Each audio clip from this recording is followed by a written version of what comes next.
Yes, What's ma'am. the formula for the ungrouped data set? Ungrouped data set का क्या formula है, जल्दी से बताएं। X bar is equal to summation X over N. और group data set का mean क्या फॉर्मूला क्या है? Summation fx over summation f. Yes. So now you have to work for it. आपके पास ऑलरेडी फ्रीक्वेंसी डिस्ट्रीब्यूशंस बनी हुई हैं, आपने उसका अगर नहीं निकाला, मैंने काम में से दिया हुआ था, आप लोगों ने अरिथमेटिक मीन अगर नहीं निकाला, जो स्टूडेंट्स एब्सेंट थे, अब वो अनग्रुप डेटा सेट से भी अरिथमेटिक मीन निकालेंगे और ग्रुप डेटा सेट से भी अरिथमेटिक मीन निकालेंगे। Is it clear? ठीक है। Now we have another topic which is weighted arithmetic mean. So दो टॉपिक हम कर चुके हैं, arithmetic mean for ungroup data set, arithmetic mean for group data set. यहां तक क्लियर है? Yes, ma'am. Okay. Our next topic is weighted arithmetic mean. What do you mean by weighted arithmetic mean? Weighted arithmetic mean का क्या मतलब है कि यहाँ पर let me share the screen board. देखिए, जब हम समीशन x ओवर n करते हैं, ठीक है, जब हम समीशन x ओवर n करते हैं तो हर x के साथ क्या मल्टीप्लाई हुआ है? 1। हर x के साथ क्या मल्टीप्लाई हुआ है? 1 मल्टीप्लाई हुआ, नजर नहीं आ रहा, 1 मल्टीप्लाई हुआ है। When we do summation x over n, what do you mean by that? कि हमने हर ऑब्जर्वेशन को इक्वल इंपॉर्टेंस दी है, हमने हर ऑब्जर्वेशन को इक्वल इम्पोर्टेंस दी है। अब हम करने जा रहे हैं वेटेड अरिथमेटिक मीन। और वेटेड अरिथमेटिक मीन का क्या मतलब है कि हम हर ऑब्जर्वेशन को उसकी इंपॉर्टेंस के लिहाज से उसको वेट असाइन करेंगे। हर ऑब्जर्वेशन को उसकी इंपॉर्टेंस के लिहाज से क्या असाइन करेंगे? उसको वेट्स असाइन करेंगे। सो वेटेड अरिथमेटिक मीन को रिप्रेजेंट करने के लिए देखिए, अरिथमेटिक मीन तो ऐसे हो गया, ओके, और वेटेड अरिथमेटिक मीन के लिए हम सबस्क्रिप्ट में क्या डाल देते हैं? W. So if this is representing what? Weighted arithmetic mean. अब वेटेड अरिथमेटिक का क्या मतलब है कि हम x को इक्वल, हर ऑब्जर्वेशन को, रैंडम वेरिएबल की हर वैल्यू को इक्वल इंपॉर्टेंस नहीं दे रहे। इसका मतलब ये हुआ कि हर ऑब्जर्वेशन की इंपॉर्टेंस डिफरेंट है, हर ऑब्जर्वेशन को डिफरेंट वेट असाइन हुआ है। तो हम क्या करेंगे कि हम हर ऑब्जर्वेशन को पहले उसके वेट्स के साथ क्या करेंगे? मल्टीप्लाई। जैसे हमने ग्रुप्ड फ्रीक्वेंसी डिस्ट्रीब्यूशन से मीन निकाला ना, तो हमने x को किसके साथ मल्टीप्लाई किया? फ्रीक्वेंसी के साथ। इसी तरीके से वेटेड अरिथमेटिक मीन में हम x को सम नहीं करेंगे, हम x को पहले उसके वेट्स के साथ क्या करेंगे? मल्टीप्लाई। और फिर हम उसको क्या करेंगे? सम करेंगे। और फिर हम डिवाइड किसके ऊपर करेंगे? Summation वेट्स के सम के ऊपर डिवाइड करेंगे। जैसे फ्रीक्वेंसी के सम के ऊपर डिवाइड किया था ना हमने ग्रुप डेटा सेट में। Got it? समझ आ रही है? ठीक है। Yes. अब हर ऑब्जर्वेशन को पहले हम उसके वेट्स के साथ मल्टीप्लाई करेंगे, फिर हम उसका सम करेंगे और डिवाइड करेंगे वेट्स के सम के ऊपर। तो हमारे पास क्या निकल आएगा? Weighted arithmetic mean. ठीक है। So let's see, now this is your example. Calculate the weighted mean. देखिए क्या दिया हुआ है उसने, क्या कैलकुलेट करने के लिए कहा है? Weighted mean. So weighted mean से आपके जहन में क्या आना चाहिए? मीन x बार, और चूंकि वेटेड है तो सबस्क्रिप्ट में क्या आएगा? W. Okay.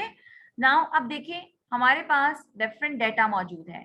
These are the items. कौन कौन से जी आइटम्स है? फूड है, फूड के बाद क्या है? रेंट, रेंट के बाद क्या है? क्लोथिंग, Loss, क्लोथिंग के बाद क्या है? Fuel and light fuel and light, और अदर आइटम्स। other items. ठीक है, अब देखिए फूड के ऊपर एक्सपेंडिचर रुपीज में कितना खर्चा हुआ फूड के ऊपर?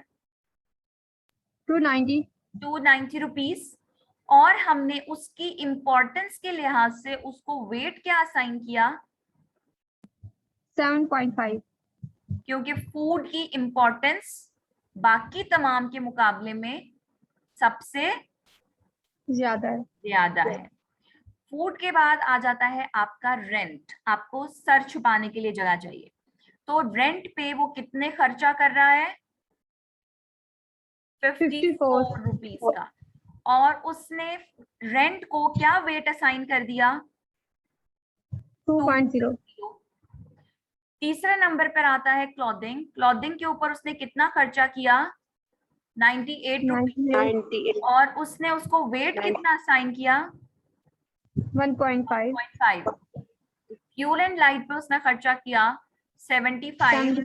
और उसको वेट असाइन किया 1.0। और इसी तरीके से आपके पास अदर आइटम्स, मिसलिनियस आइटम जैसे बाकी चीजें हैं, आपकी किताबें हैं, बाकी और एजुकेशन है, ईच एंड एवरीथिंग, कुछ भी उसमें आ सकता है। 75 रुपीज उसने किया और उसके ऊपर उसने वेट असाइन किया 0.5। Now what is this column? इस कॉलम को आप क्या देंगे? क्या हेडिंग है ये? Expenditures.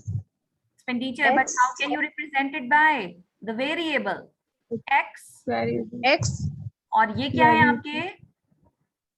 W weight ठीक है, ये आपके एक्सपेंडिचर्स को हमने रिप्रेजेंट कर दिया किसके साथ? x के साथ। और ये क्या है आपके पास? वेट। Weight. अब मुझे क्या चाहिए? मुझे पता है मैंने वेटेड मीन निकालना है। So I know the formula कि मुझे पहले x को वेट्स के साथ क्या करना है? उनकी कॉरेस्पॉन्डिंग वेट्स के साथ मल्टीप्लाई करना है और वेट्स के सम के ऊपर क्या करना है? डिवाइड करना है। इसका मतलब है मुझे एक नया कॉलम जनरेट करना है जिसमें मुझे हर x को उसकी कॉरेस्पॉन्डिंग वेट्स के साथ क्या करना है? मल्टीप्लाई। जैसे मैंने मिड पॉइंट्स को उसकी कॉरेस्पॉन्डिंग फ्रीक्वेंसीज के साथ मल्टीप्लाई किया था, तो मैं इस कॉलम की हेडिंग क्या दूंगी? x w। You get it? ठीक है, 290 को 7.5 के साथ मल्टीप्लाई करके यहाँ लिख लें, 54 को 2.0 से मल्टीप्लाई करके यहाँ लिख लें, फिर ये सारे मल्टीप्लाई करके यहाँ लिख लें। ठीक है, ये मल्टीप्लिकेशन हो गई। और फिर जब आप मल्टीप्लाई कर लेंगे और फिर जब आप इनको आपस में सम करेंगे तो ये क्या मिलेगा आपको? Sum of what? XW। Sum of, Weight. Not weight, sum of XW। summation W. ठीक है, इनका sum 7.5 plus 2.0 plus 1.5 plus 1 plus 0.5, ये कॉलम जो वेट्स का कॉलम है, जब आप इनको सम करेंगे तो ये वेट्स का सम देगा। तो how can you right? Summation W। इस कॉलम का सम आपको क्या देगा? Summation summation W W। और W इस कॉलम का सम आपको क्या देगा? Summation XW। Is it clear? ठीक है, तो ये देखिए नीचे काम हुआ है आपका, ये रहा। इसको सम करने की जरूरत नहीं है क्योंकि मुझे समीशन x नहीं चाहिए। ओके, सो समीशन XW आपके पास आ गया 2542। फॉर्मूला जरूर लिखना है, सबसे पहले फॉर्मूला लिखेंगे, फिर हम समीशन XW की जगह उसका सम डालेंगे और समीशन W की जगह उसका सम डालेंगे। So what you get 203.4 rupees. So weighted mean आपके पास क्या आया जब हमने उसकी इंपॉर्टेंस के लिहाज से उसको वेट साइन किया?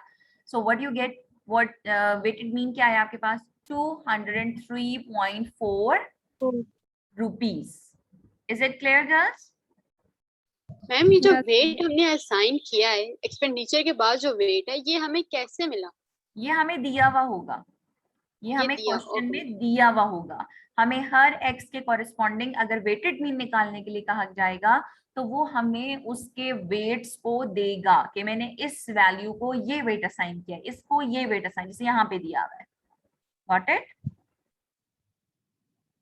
ठीक है मैम मैम। इसमें जो एक्सटेंड के नीचे जो एक्स आई लिखा हुआ, मैम ये आई लिखना, ये क्यों है नहीं, मैम? जरूरी आई क्यों नहीं है। जरूरी है? आप एक्स आई वेरिएशन को शो कर रहा होता है, जैसे मैंने अभी आपको बताया कि जब मैं एक्स आई लिखती हूँ it mean this is my x1, ये W I it mean my w1, x1 w1, x2 w2, x3 w3, x4 ये w4, x5 w5। सो हम सबस्क्रिप्ट ओमिट कर देते हैं क्योंकि हमें पता है कि वेरिएशन है, जब समीशन लग गया तो वेरिएशन है। ठीक है, so I simply write X W X W, summation xw divided by summation w. Okay, don't use subscript I, that shows the variation. Is it clear girls? सबको समझ आई है? Yes ma'am. ठीक है, so this is how you find the mean from the group data set. ये आप देख सकते हैं, ये एग्जांपल्स मैंने आपके लिए कुछ निकाली थी। ये देखिए ये वेट्स हैं, अब इतनी सारी क्लासेस हैं, ठीक है, और ये मेरे पास डाटा मौजूद था 120 स्टूडेंट्स का, ये वेट्स हैं और उसके सामने ये फ्रीक्वेंसी है, यानी इस रेंज में 110 से लेकर 119 पाउंड्स के दरमियान कितने स्टूडेंट्स का वेट है? एक का। 120 टू 129 कितने स्टूडेंट्स का वेट है? 4 का। ठीक है, अब मुझे नहीं पता कि वो कौन कौन सी ऑब्जर्वेशंस के कौन कौन से वेट्स हैं, हर ऑब्जर्वेशन अपनी आइडेंटिटी लॉस कर दी, तो व्हाट शुड आई डू? मुझे क्या करना है? मुझे इसका मिड पॉइंट निकालना है, मिड पॉइंट निकालना है। मैंने अज्यूम कर लिया कि वो जो एक स्टूडेंट इस रेंज में फॉल कर रहा है उसका वेट इन पाउंड कितना है? 114.5। जो इस रेंज में 4 स्टूडेंट्स फॉल कर रहे हैं उन चारों स्टूडेंट्स का जो वेट है वो कितना है? 124.5। Got it? ठीक है, यस। और फिर हमने इसकी कॉरेस्पॉन्डिंग एफ एक्स का कॉलम जनरेट किया और हर एक्स को उसकी कॉरेस्पॉन्डिंग फ्रीक्वेंसी के साथ क्या कर दिया? मल्टीप्लाई। ठीक है, और यहां से जब आप मल्टीप्लाई कर लेंगे तो अब जब आप इस कॉलम, यहां समीशन नहीं लिखना है, अक्सर स्टूडेंट यहां समीशन डाल, this is not summation. Is it clear? यहां समीशन नहीं आएगा। Yes ma'am. यहां सिर्फ हम क्या लिखेंगे कि हम f के कॉलम को, हम फ्रीक्वेंसी को उसकी कॉरेस्पॉन्डिंग x के साथ क्या कर रहे हैं? मल्टीप्लाई। और जब हम इनका सम करेंगे, fx के कॉलम का सम करेंगे, तो अब ये तमाम ऑब्जर्वेशंस का सम जब आएगा ये 18740, this is your summation fx, कि हमने fx के कॉलम का क्या कर लिया है? समीशन सम कर लिया है। काम कर ठीक है, इसी तरीके से जब आप फ्रीक्वेंसी का ये सम करेंगे तो आपके पास टोटल नंबर ऑफ स्टूडेंट्स आएंगे। कितने आएंगे जी? कितने स्टूडेंट्स हैं आपके पास? 120। 120। सो ये n ग्रुप डेटा में, अगर कहीं फॉर्मूले में n आता है ग्रुप डेटा में, तो ग्रुप डेटा में n का मतलब हमेशा क्या होता है? Summation f। ग्रुप डेटा में अगर कहीं पे भी n इस्तेमाल हो जाता है तो n का मतलब क्या होता है? Summation f। ठीक है, यहाँ पे जो स्टूडेंट्स गलती करते हैं वो ये करते हैं, काउंट कर लेंगे 1 2 3 4 5 6 7 8 9 10 11। समीशन f की जगह क्या लगाएंगे? क्या लगा देंगे यहाँ पे? 11। जबकि summation f number of classes को नहीं बल्कि टोटल नंबर ऑफ ऑब्जर्वेशंस को शो कर रहा होता है। ओके, सो बी केयरफुल, ये काम नहीं करना। फ्रीक्वेंसी के सम पे हम इसको डिवाइड करेंगे और हमारे पास मीन आ गया है 156.17 पाउंड्स मीन वेट। 120 स्टूडेंट्स का मीन वेट कितना आया है? 156.17 पाउंड्स। इसी तरीके से ये देखें, find the arithmetic mean for the following distribution showing marks obtained by 50 students. ये 50 स्टूडेंट्स के इंग्लिश के मार्क्स हैं जो कि फ्रीक्वेंसी डिस्ट्रीब्यूशन आपको बना के दी गई है। 20 टू 24 मार्क्स के कितने स्टूडेंट्स जिन्होंने 20 टू 24 स्कोर किया? एक ने। 25 से लेकर 29 तक 4 स्टूडेंट्स के मार्क्स हैं। 30 से 34 के दरमियान 8 स्टूडेंट्स के मार्क्स हैं। अब मुझे पता है सबने अपनी आइडेंटिटी लॉस कर दी है, so what should I do? मैंने क्या करना है? I take the mid points. मैंने मिड पॉइंट ले लिया, मैंने अज्यूम कर लिया कि 22 है जी मिड पॉइंट, तो जो एक स्टूडेंट इस रेंज में फॉल कर रहा है उसके 22 नंबर है। जो 4 स्टूडेंट इस रेंज में फॉल कर रहे हैं उनके कितने नंबर हैं? 27 है। जो 27 8 स्टूडेंट इस रेंज में फॉल कर रहे हैं, मुझे नहीं पता उनके क्या क्या मार्क्स है, मैंने अज्यूम कर लिया कि वो रेंज मिड पॉइंट है, वो क्या है 32 है। इन 8 32 मार्क्स कितने हैं सबके, अज्यूम कर लिया 32 32 32 32, और इन 11 नंबर्स जो 11 स्टूडेंट हैं इस रेंज में, उनके मार्क्स कितने हैं? Got it? 37 ठीक है। सो इस तरीके से आपने ये सारे मिड पॉइंट्स निकाल लिए, ज्यूम कर लिए, ये इनकी कॉरेस्पॉन्डिंग फ्रीक्वेंसीज हैं। आपने मिड पॉइंट को उसकी कॉरेस्पॉन्डिंग फ्रीक्वेंसीज के साथ मल्टीप्लाई किया, आपने इनको सम किया, और टोटल नंबर ऑफ ऑब्जर्वेशन जो कि समीशन एफ से मिलेगा, 50 स्टूडेंट्स थे ना, ठीक है, 50 स्टूडेंट्स के मार्क्स का सम है ये जो समीशन एफ एक्स है ये क्या दे रहा है? 50 स्टूडेंट्स के मार्क्स का सम दे रहे हैं। सम दे रहा है, ठीक है। 5, अभी मैंने आपके पास साथ जो एग्जांपल एक की थी 5 स्टूडेंट्स के मार्क्स थे, तो चलो वो तो 5 थे, मैंने सम कर लिया, 5 को इजीली सम कर लिया, 5 पे डिवाइड कर लिया। मेरे पास 50 स्टूडेंट्स के मार्क्स आ जाएंगे तो 50 को मैं प्लस करती रहूंगी, ठीक है। तो इट्स बेटर कि मैंने उसकी फ्रीक्वेंसी डिस्ट्रीब्यूशन बनाई और फिर उसके बाद 50 स्टूडेंट्स के मार्क्स का सम यह आ गया और 50 टोटल नंबर ऑफ स्टूडेंट्स उन पे डिवाइड कर दिया। सो मेरे पास जो एवरेज मार्क्स आए वो कितने आए? 39 ठीक है। सो अब आज आपने काम करना है, अब आपकी 12 बजे 1 बजे क्लास है ना? Yes ma'am. 1 बजे क्लास है आपकी? जी मैम। यस मैम है। ओके, सो 1 o'clock हो चुके हैं, आई एम लीविंग। आप लोगों को मैं लेक्चर सेंड कर दूंगी। आज आपने काम करना है, कुछ एक्सरसाइज के क्वेश्चंस आप लोगों को सेंड करूंगी जो मैंने, और इससे पहले जितनी भी आपने फ्रीक्वेंसी डिस्ट्रीब्यूशंस पे काम किया उसका आपने अनग्रुप डेटा का भी मीन निकालना है, ग्रुप डेटा का साथ साथ नोट्स बनाते जाएं हेडिंग देके, जो मैंने आपको बताया arithmetic mean for the ungroup data set formula क्या है, arithmetic mean for ungroup data group data set का फॉर्मूला क्या है, और इसी तरीके से एग्जाम्पल सॉल्व कर लें, क्वेश्चन सॉल्व कर लें, और साथ ही जितने प्रैक्टिस क्वेश्चंस आप कर सकते हैं फ्रीक्वेंसी डिस्ट्रीब्यूशन के पीछे आपने किए हुए वो कर लें। फिर आप हेडिंग देंगे arithmetic mean for weighted arithmetic mean की, उसका फॉर्मूला लिखें और क्वेश्चन सॉल्व करें, ठीक है। एक्सरसाइज में आप जाएंगे, बुक की एंड पे आपको एक्सरसाइज में क्वेश्चंस मिल जाएंगे, वेटेड मीन के भी मैं कुछ आपके साथ शेयर कर दूंगी, आपने आज काम करना है उसके ऊपर, ठीक है, क्लियर।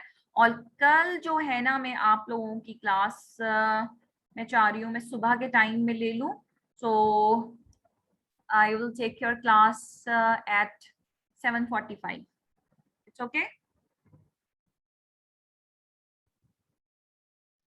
मैम इतनी जी 7:45 से 9 o'clock मैम तक, 9 बजे 9 बजे तक क्लास लूंगी मैं आप लोगों की, ठीक है। सो बी ऑन टाइम, क्योंकि आगे ओके फिर मैम। मेरे अपने बच्चों की क्लासेस शुरू हो जाती हैं तो मेरे लिए मुश्किल हो रहा है उस टाइम को मैनेज करना, तो मैं सुबह अपने बच्चों की क्लासेस से पहले पहले आपकी क्लास लेके फारिग करूंगी, तो 7:45 से मैं क्लास लूंगी आप लोगों की 9 बजे तक, okay. Okay ma'am. Okay okay girls, अल्लाह हाफिज। और काम करना है, मुझे कल काम चाहिए, मैं अभी शेयर करती हूँ आपकी क्लास में, और आपने क्लास में ये अरिथमेटिक मीन के काम और वेटेड मीन का सॉल्यूशंस मुझे भेजने हैं, ओके। Yes ma'am. ओके, अल्लाह हाफिज। मैम।